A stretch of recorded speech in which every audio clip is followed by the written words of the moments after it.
Andre Way back once again, reminisce about some old times in the penitentiary. I pray all is well with you all and peace upon your families. This I have to express on a daily basis because I care. I care about people I don't even know. I care about people that watches my show because y'all have loved ones that's either in prison or trying to go to prison. That's what I say. You got people in prison trying to get out. You got people out here in society trying to go to prison. That's something else. But I was thinking about the time when I was working at the back gate. See, I told you I was known throughout the Huntsville area of all the truckers that come through there and they bring supplies. And one of my things was to have something cooked for the drivers when they come through. You know, I'm talking about the Bluebird bus drivers, they would eat. The truck drivers, they would eat. And these kind of advantages, these kind of things was in my advantage because I had officers that used to bring me, freeware, food, freeware, everything. I had a big box with a big lock on it. And I had crock pots, I had frying pans, I had everything you could name of to cook with. So a lot of officers knew that if they had the chance to work at the back gate, Wade was gonna cook. Wade was gonna cook.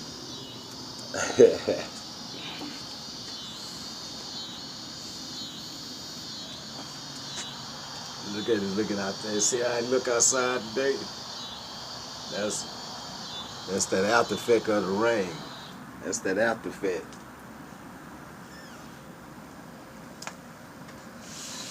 But I was thinking about the time, all the officers knew I cook. Officers used to bring food. They used to bring food and give it to the upper officers to cook for so I can cook it. And you have certain officers that would come and break and everything, and they'll come and eat. So at this time, you had egg mule. You had the egg mules that was supposed to be the next best thing to beef, and so a lot of people was buying egg mules. And I knew one officer, he had a lot of egg mules, and come to find out, the bureau, the Bettis Bureau business didn't allow the meat to come to market. So a lot of people, them spent their life savings and all this here. They messed off their money on them birds. So one officer, the officer that had all them birds, he started selling plates. He started killing them and selling the meat. So one day, the officer came to me. He say, "Hey Wade, you want to cook this meat for me?" Gave me a big old bag of meat. I said, "Yeah." He said, "Yeah, okay." He said, "You gonna put something with it?" I said, "Yeah, I'll put some French fries." He said, "All right, okay." So he left it back there with me. I'm back there. I'm tenderizing and I'm seasoning it all up. I'm talking about I'm frying it all up. I got French fries frying. I got it steak fried. I'm talking about I'm eating sandwiches as I cook and everything. I'm talking about a whole bunch of meat. So much meat that I had meat left for myself, because whenever they bring stuff, they bring extras for me. It don't just be for them, it be for me too, because I'm cooking it for them. And so one officer come back there, he say, "Hey Wade," he say, "Alpha Bullet bring you that egg mule?" I say, "Egg mule?" I say, "He ain't bring me no egg mule, he brought me some steak." He said, "That ain't no steak." He said, "That's egg mule." I say, "Egg mule?" Man, I had that meat so seasoned and so tender and fried, deep fried. I'm talking about, well, all them officers was back there eating it. They come back there to eat. So I made 2 loaves of breads or sandwiches, and I made 2 loaves of French fries, bread sacks of French fries. And like I said, I used to pay the officers to let me take my stuff in. So I brought 2 sandwich sacks of meats or sandwiches, and I was selling plates on the park because I always used to sell plates when I came in from work. So I'm talking about them plates sold. I'm talking about they French fries. I had ketchup. I had all kinds of stuff in my locker box. Free World, Miracle Whip. I had everything. So After I sold some plates and everything, he said, well, my partner was talking about, man, that steak was good. Dre, man, that steak was good. I say, man, that wasn't no steak. He said, what that was? I said, that was egg mule. He said, egg mule. He said, man, that was so good. Man, sell me another plate. You got some more? Man, I made so much money off that egg mule. Because I still had some on ice. They were talking about, man, they were buying plates for the next day. Because every day, like I say, I'm bringing something in. One day, the captain, she was a female, Kitchen. Her name was Kitchen. And she was like a mother to me. She was like a mother figure to me. And I had been knowing her since she was a sergeant. And she was a captain at this time. And they used to be, I tell you, they used to be crazy about Wade. Wade, oh man, Wade was something else. So she pulled me in the office. Like I say, you got jealous people in the penitentiary. You got them out here in society too, you know. But in prison, they close around. So she called me in the office one day. She say, Wade, she say, boy, you know these inmates ain't no good. She say, they telling on you, boy. They telling you, they send you bringing all kind of stuff through that back gate. She say, boy, she didn't tell me to stop. She told me, there's some people you can't trust. Some of my own homeboys. Cause like I say, it was one guy.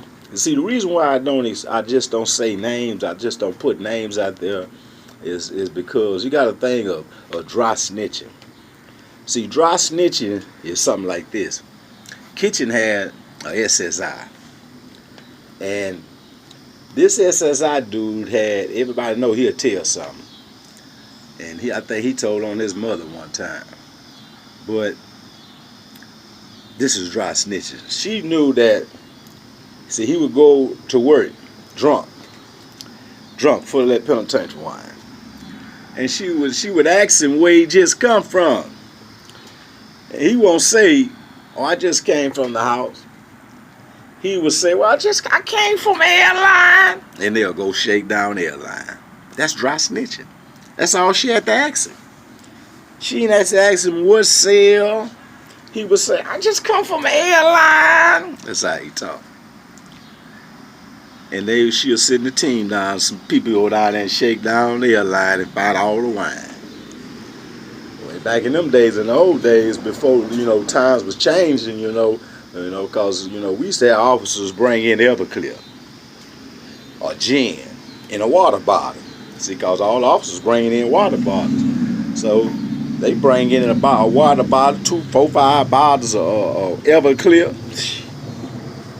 You gotta watch though, because the Spanish guys, they get drunk, man. Somebody going to jail. They going to jail. They get ignorant. All this old kind of stuff. They can't handle that alcohol. They going to jail. They gonna go to squabbling and all that old stuff. So sometimes you can't even sell the Mexicans nothing. You got to get them some heroin or something so they can go to sleep. Put their butt to sleep. They get full of that alcohol. Oh. Migo. They going to jail. But it was them days. Them days was something else you don't even have. But I had it my way. When I tell you, there was this one guy. He had just started and driving. He was driving a bread truck, and he was just sweating. And when I seen him sweating like that, I knew he was, because he asked me to go get this certain guy at the butcher shop, and he a bread man. So I knew he was moving. I knew something was going on. So what I did was I pushed that food up under him when he come in. I kind of calmed him down. Because he had me to go, do some moves when I'm back at his eye. So he kind of half-ass trusted me. So, and when he got through doing it, you can see the relief. The relief on him. He had done made that drop. So I fed him and everything. So the next time he had come, I fed him again. So he asked me about my boss man that was working back there with me. Was he all right? I told him he had, he kind of had fast. I had an office of my own, and the office and them had their office. I had an SSI office. So I let him come in there and use my restroom. The man left me a can of tobacco. And it was on like Donkey Kong's, because the next time he came, I had cash money along with the food. Ha! One of these why you got to be able to pay attention, and pay attention, you got to pay attention. This is Andre Wade with Just Release, and I'll be back.